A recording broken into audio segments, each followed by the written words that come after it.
احمد عبد الظاهر ومحمود حمدي. عبد الظاهر لعيبه حلوه، المؤمن زكريا الهجمه المرتده، ومؤمن احلى عبد الله السعيد يقدر يجيب جول، يقدر يجيب جول والهدف الاول. هجمه مرتده سريعه الدقيقه الخامسه، وعبد الله سعيد يجيب الهدف الاول للنادي الاهلي.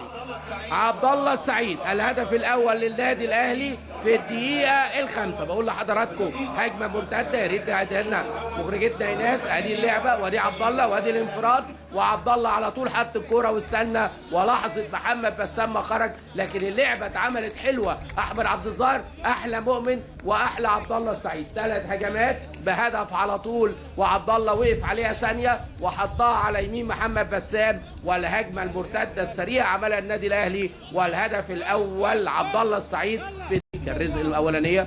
وعلى طول ملعوبه حلوه حلوه حلوه، صبري رحيل، صبري رحيل وهو بيجري بيلعبها العرضيه، وتاني وتاني وتاني وتاني هدف. بقول لحضراتكم تاني وتاني وتاني وهدف، ومحمود تريزيجيه الهدف الثاني للنادي الاهلي في الدقيقه 21. محمود تريزيجيه مع حقه ومن حقه الراجل يسعد كده.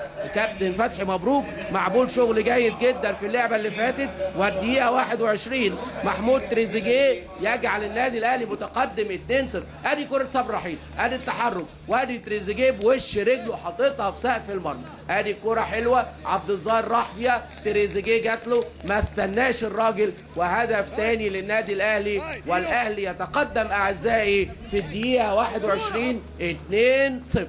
بقول لحضراتكم النادي الاهلي النهارده بيأدي شوط. اسامه رجب اتطرد، وداخل عماد متعب. متعب يا ولد، متعب يا ولد، الهدف الثالث للنادي الاهلي. عماد متعب اهو، بقول الهداف يا جماعه عمله نادره، بياخد الثقه بلا شك. عماد متعب الراجل ادي ابتسامته بقاله كتير، الراجل ده ما ابتسمش.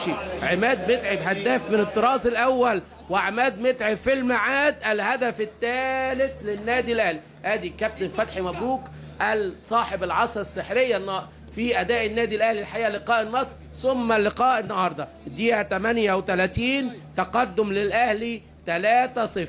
عماد متعب بيجيب جول جميل. بقول لحضراتكم من هنا ياما متعب جاب جوال وما بيكذبش الخبر اهو. ادي اللعبه وادي الجمال وادي الحلاوه. وامير دخلنا على الدقيقه 42، يلعب واحده على طول لرمضان صبحي، عايز يبدا الهجمه. رمضان صبحي ماشي، رمضان ماشي، رمضان احلى. عماد متعب، متعب ولا جده، جده والله جده عايز تغيظه هات له جده، جده بيجيب جول رابع.